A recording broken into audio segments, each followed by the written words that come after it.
Can you share what we should be excited about, what we can be expecting maybe here in the near future? First, everybody think of the Harbor Bridge. It's going to open. Second, you've got to look at downtown Corpus Christi. And then add on to this one of the celebrities who pushes, who's a Texan, and they want to come to the Coastal Bend to do underwater filming. But you're talking about Texas filmmakers, Texans that are actors and actresses wanting to come here. Welcome to United We Podcast, the official podcast of the United Corpus Christi Chamber of Commerce, the only chamber podcast in South Texas. I'm your host, Arreola Jr., and we're here to explore the latest business insights, community stories, and opportunities shaping the Coastal Bend. Whether you're a business owner or just passionate about our region, you're in the right place. Let's dive in. Once again, welcome back, Chamber family and friends, to United We Podcast. Today we have a very, very special guest in the house, the one and only, the man who needs no introduction, the man in black, Mr. Representative Todd Hunter. It's good to be here. Thank you. Thank you for coming on, sir. And let me start by thanking you for all your hard work this legislative session. A lot of wins, and I think we'll get into some of that to brag about. But how do you think it went? It went real well. You know, you had a little different legislature. There's 31 senators, 150 state reps. But this time the governor, the lieutenant governor, and the speaker all worked together. Senate and House worked together, and your local delegation worked real well together. So it was a very, very pro-United group this time. Yes, sir. And we visited the Capitol early before committee appointments happened as the United Chamber in our delegation trip. We had a lot of fun. Well, we were able to have fun right before the serious work went underway. But let's talk a little bit about the fun. What did you think of the reception? You said that we brought Jimmy Buffett to Austin. No, it was good. It was great. You know, one of the themes this session was coast. And we talked a lot of issues like oysters, tuya, coastline, shrimp. So it was great to have the United Chamber there, especially focusing on seafood and the coast. Yes, sir. So you send a message and it helps us. Yes, sir. Thank you for catching that. Well, you know, you brought up some of the dynamics of the legislative session, and in many ways, sometimes there's conversations about the coast, South Texas, North Texas, and we look at lenses a little differently in different parts of Texas. I would say we came out pretty big wins, a lot courtesy of your leadership, but also maybe because of the dynamics and the connections to South Texas, you'd say? Big time. You know, this time, and what a lot of folks, because you hear things on social media and all around, regional is a key. For example, you'll have different regions of the state with issues that don't really mash up at all with South Texas. And so you don't want to be pulled into these other issues because it brings in advantages or disadvantages. And then we have to make sure we're insulated from things that we need. For example, we have a beach. Well, if you go to North Texas, they don't have a beach, or at least they don't have an ocean. So one of the things we did we all worked well together locally. We worked with the top three, governor, lieutenant governor, and speaker, but we were able to bring things to South Texas and the coast. Well, there's some big wins that, again, you had your hands all over, and I know a big priority for you, for the chamber, is TWIA reform, which I know we had some pretty big wins in that space. You want to educate the audience on what they can Absolutely. expect? There were actually two huge wins. The first win is I worked with the local superintendents, and the 14 counties that hug the coast have $100 million put in the education bill for reimbursement for our coastal ISDs. Let me tell you what this means.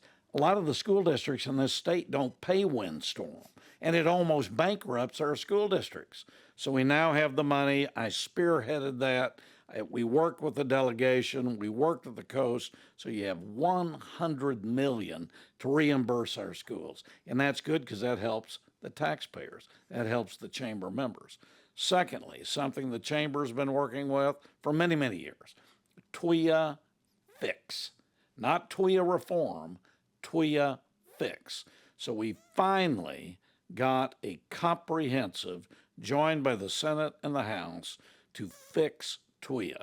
What that means to everybody listening and watching is you're now going to have a stable, well-funded, strong TWIA program. We always worry, is there enough money? You've got it now. Second, Everybody gets to be involved statewide right now. We're not in a situation where it's just us. Everybody gets involved. Third, what you're going to see, in my opinion, is a basic fairness in our rates over the next 2 years. A lot of people go, why didn't it happen overnight? Well, some people already have policies for a year. So it takes about 2 years for an adjustment, modification, but we've done what we've talked about. The United Chamber was there, the Coastal Bend was there. We now have the comprehensive legislation, and this should help us from storm to storm now. Sir, when you say also everybody helps, I give context to the audience too. In many ways, we were left holding the bag on our own, and you've had some help with some of these fixes, like you're describing. I've heard you articulate too, like when there's a fire in North Texas or a tornado somewhere else, we're certainly helping out when that comes down to. So can you educate what we mean when we say help out? Sure. So everybody knows, for example, when there's a hailstorm, we get hit on our insurance here, but the hail hardly ever comes to Corpus Christi, Rockport, Port Aransas. We get some, but not like other areas of the state. Sure. Some hailstorms are more expensive than hurricanes. So what happens to coastal residents, the cost gets spread on us. So it becomes we join in with other weather catastrophes. Now what you're going to see is an involvement of the state in connection with hurricane and wind storms. So now it equalizes out. So finally, we've passed that hurdle, and that's what makes us pretty financially stable. Big win, big win. We another thing that I know you've been working on throughout many sessions, and you continue to enhance and supplement the maritime industry, not maritime, excuse me, the oyster, the industry. Can you tell folks why that is so significant? What's been happening, what continues to happen, the groundwork that you're laying to continue to invest in that infrastructure, if you will, of tourism for restaurants for the coastal bend? Well, think about the 14 counties. Again, we are coast. We have issues different from everybody else, but everybody likes seafood, whether it's shrimp, oysters, fish. What has happened throughout the years because of storms and spills is a lot of the oyster industry was basically destroyed. And we've had some local folks, the Lomax family, Brad Lomax. We've had help from our universities on how do you revitalize the industry. So we created a few years ago oyster mariculture, which is a way to clean water and grow good oysters. So right now, you have a new industry. And what's happening, for example, Brad Lomax has oysters known as Unos. What better name? They're now being sold different parts of the state. Our industry is now in Austin. So what happens is when you stabilize the oyster industry, it's like $1 billion input into restaurants, into hotels, into travel tourism. And we're revitalizing, and where's the ignition? Aransas and Nueces counties. And to that point too about commerce, also the ecological benefits of it all. Big time. One of the bills gives a tax break to those restaurants that buy and use mariculture because then they donate the shells back, which is the best filter for cleaning water. Mariculture, that's what it was. I was saying maritime, mariculture. Thank you, sir. Thank you. Big win. Thank you again for all your hard work in that space.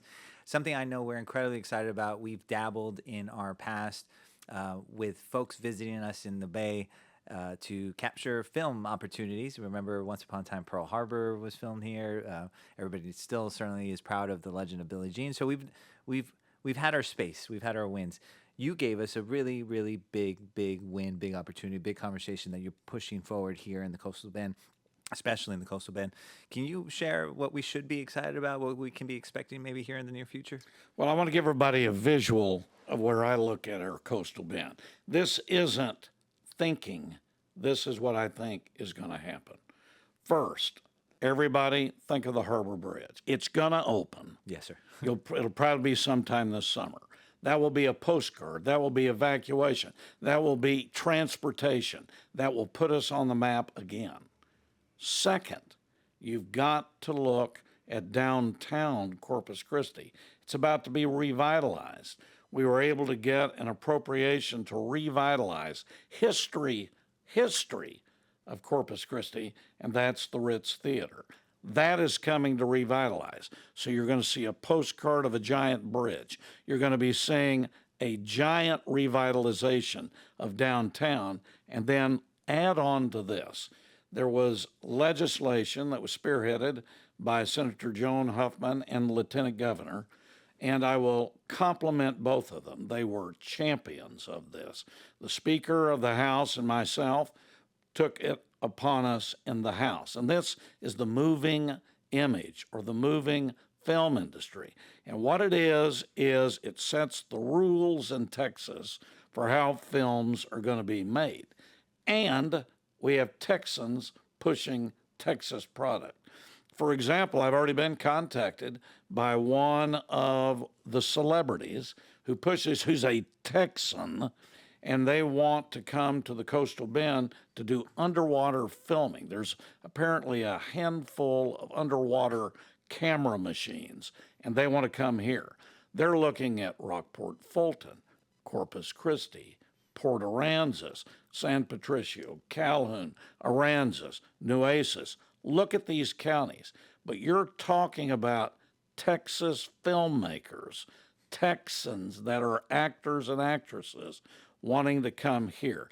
And I got a lot of comments when is this bringing Hollywood to Texas? No. It's leave Hollywood alone. We want Texas to run Texas. And the new law sets that out, and you're going to see Texas on the up on film. Just to give you an example, Al, they say Georgia is one of the hottest spots for filmmaking. Georgia, 200 and something film sets a few weeks ago. And then you have, not only Georgia, Louisiana, New Jersey. Now Texas is going to be run by Texans. Yes, sir. And you're going to have a lot. One of the groups that helped pass this is the series The Chosen, the birth of Jesus Christ. They have been very focused on Texas, but they want Texas.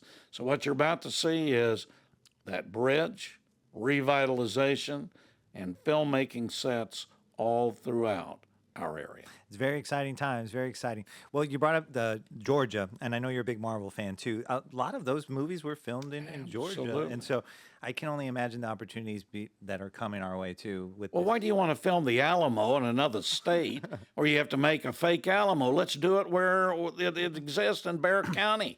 And so now everybody's now on board to come here and watch. We're the fastest growing state in the nation.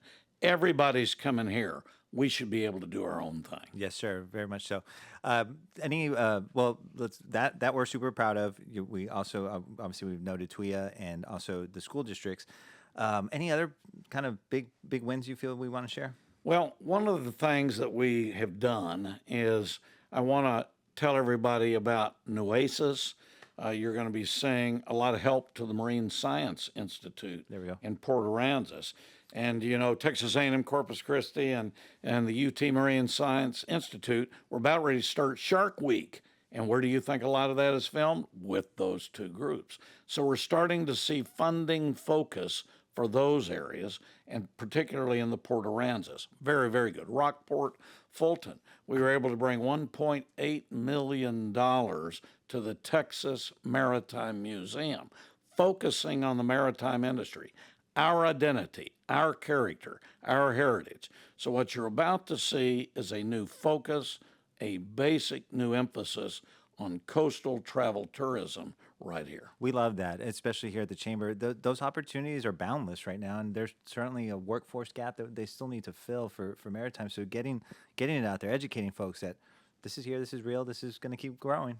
And think about our area. When you have the bridge, when you see the filmmaking, you see the oyster production, you see the revitalization through the Ritz, you may now be able to see an explosion at the airport. You'll see chambers of commerce from Austin, Texas, San Antonio, just like United, hooking into our chamber right here. Yes, sir. All of a sudden, we become a regional focus that the United Chamber gets to spearhead. Well, and you very much have led the way in making sure that we are on the map. And so I want to thank you for all your hard work. In the interim that we are now in, what do you think we're going to be facing in the interim? One of the things we have to continually is emergency management, because You could have a wildfire, you could have storms, you could have hurricanes. So you're going to have to watch, make sure the grid I feel good about. We passed new legislation to strengthen it, but we always have to watch, make sure it's going effectively, but you always have to have and watch weather conditions in Texas. That's very, very important. For example, wildfires. We have to watch the burning up of certain ranch land throughout the state of Texas. That's just because we're so big. So in the interim, we'll be looking at that particular issue. You'll also see the oil and gas industry. Because there is such a growth in Texas, power, water, and labor are going to be the big issues. And so oil and gas is a big component of the money that we get in the state budget. So just watch all of that over the interim.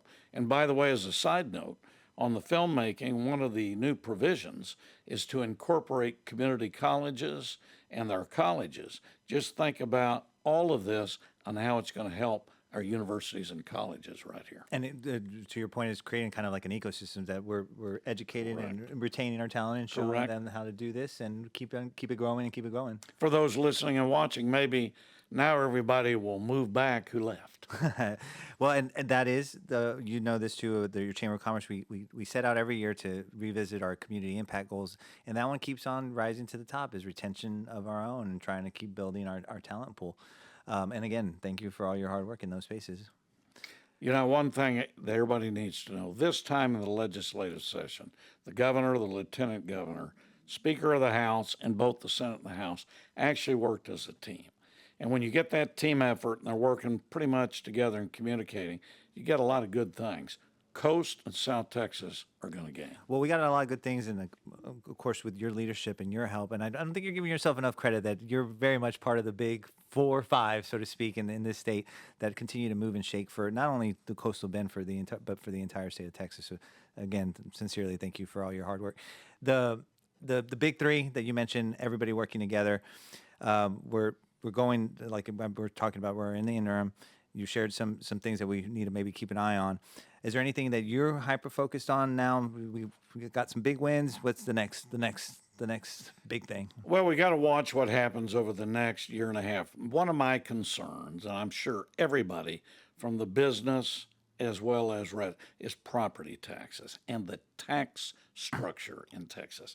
Now that we're the fastest growing state, you're going to see a strong push on travel tourism.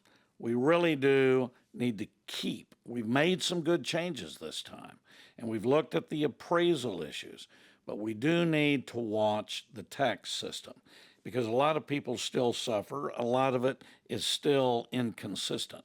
So that's one issue I want to look at over the interim. We can always improve. The other thing is we have to watch technology. Whether we like it or not, things change by the day. AI, artificial intelligence, cyber security issues, all of these are growing. And we become outdated a week at a time. Right. That's how fast this is going. So that's another issue that we'll watch in the interim. And what better place than the Coastal Bend to be a technology center? Yes, sir. So that's something I'll be pushing on. Well, and I mentioned your influence, and thank you again for all your leadership. You get some pretty good appointments that really help us move the ball forward. A big thing that the Chamber, we've been engaged in and trying to figure out what the future of the American Bank Center is going to look like on enhancing that facility. A huge win that otherwise for not with you out literally. Can you share how the sausage is made sometimes on stuff like this? Well, what happens, everybody knows, you have financing programs. Some go through the hot tax, some go through the property finance zones. And during this session, a lot were getting kind of slowed, and that's always the case. Mm-hmm. Very slow. And we were able to basically put the Coastal Bend, Corpus Christi in one area, and the others got placed in another. And our bill is on the way to the governor's office.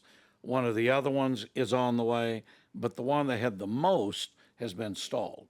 So the deal is it helps to have seniority. It helps to work with the people that are overseeing this, and we were able to bring this to the Coastal Bend. Well, we're hitting the minute mark, and I have like one more final question that we again made some significant headway in the TWIA space.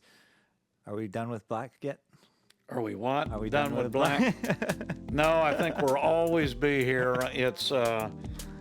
I will tell you, when I dress with any color or I take my glasses off, nobody knows who I am. So I'm stuck with this for life. But it does send a good message in Austin because they know we are the coast. Yes, sir. Thank you. Again, I want to thank you for all your hard work, Chairman Hunter. I want to thank our audience for joining us. We'll see you again next time.